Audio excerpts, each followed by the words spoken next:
Hey everyone, 307 back here today.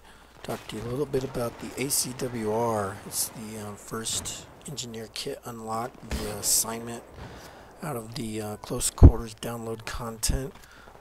I've got to looking at some of its stats, and it has some interesting numbers that we'll go into shortly. Talk to you about. But first of all, as you can see, I have no unlocks at this point, and that's kind of how the video footage will progress. As I unlock different attachments, I'll start using those and tell you a little bit about my experience with that.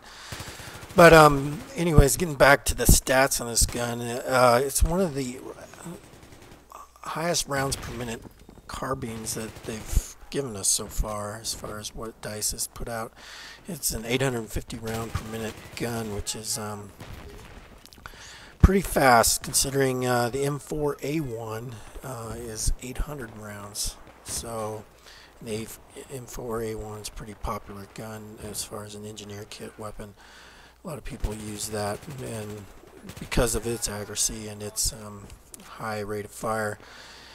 But another interesting thing about this, most of the carbines in that are available are chambered at like a 5.56 NATO round, and this is a little bit different. It's chambered at a 6.5 by 38. A little bit bigger round, still high rate of fire, but the only one that's bigger in the engineer class is the SCAR, of course, and it's a 7.65. So that's just kind of a little interesting bit of information for you as far as get a little bit of an idea of the damage this gun can do compared to other guns, and we'll go into the damage a little bit more. But back to the rounds per minute, actually the MTAR, which is unlocked after this in the close quarters content, is it's at 900 rounds per minute. So that's gonna be an interesting weapon to see how they made that so it's maybe not overpowered. We'll get to see. I don't know. Also, this ACW-R has a pretty low bullet spread, initial bullet spread, which is an interesting concept that they allowed to have with the fast rate of fire. You know, it's at like a 0.3, I think, and most of the others I think are around a 0.4, like the M4. It's at 0.4, and that's just the initial bullet spread, like when you first start firing, and it goes up actually from there as the longer you fire, the more the bullet spread, of course. But anyway, so that's one. Another thing I found out about this gun is the reload speed is actually second only to the M16A3 assault rifles. So that was a nice thing about this gun, is the quick reload speed. I enjoyed that a lot. As you can see here, I think I got yeah, it looks like I got the foregrip and a red dot sight. I've been using up to this point, and then I go to my holographic and my foregrip and a silencer. So that's what I've unlocked at this point. And I did like the silencer in this gun. It was for close quarters, it was a pretty good silenced weapon. One thing I didn't tell you about is that the damage on this weapon, they nerfed somewhat.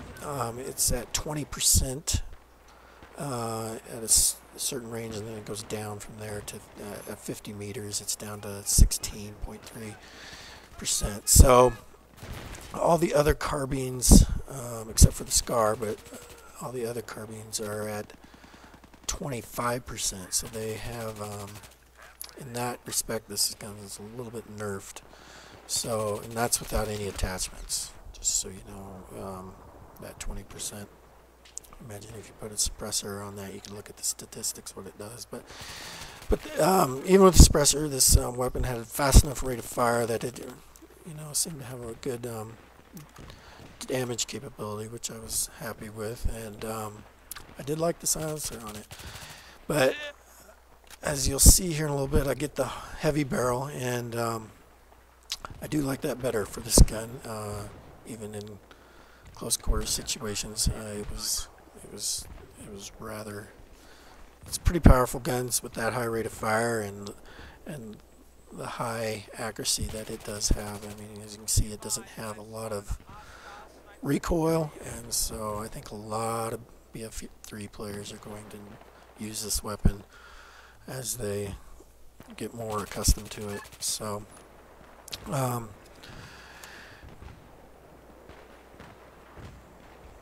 so that's just about it as far as what I came up with is in the statistics.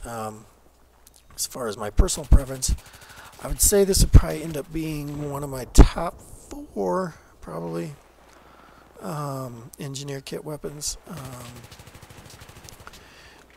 I may over time may like it even more, but as of right now I've only got a few hundred kills with it, so you know, I'm not overly familiar with the gun yet. But another thing to note on it is at 50 meters it has more damage than any of the other carbines. It's at 16.4% at 50 meters, and the other ones are around 14.3 or something like that. So if you're in a, you know, let's say a conquest map with a little bit more distance, you're likely to be in firefights with a little bit more distance. This might be a better weapon than most other carbines for the higher rate of fire and then the higher damage rate at 16.4. So if you're using, you know, vehicles, and so you're in the engineer kit, this would be, I think, in a bigger map would be one of the better engineer weapons. But so that's one thing to note when you're setting up your kit and thinking about, you know, the next map you play, is to think about, you know, the ACW, and it has a good range on it, and it'll have a little bit more put down power at that range. So, but anyways, that's about all I had to talk to you guys about today. Hope you enjoyed it. Give me a like or even a subscribe. It'd be much appreciated, and we'll be talking to you later.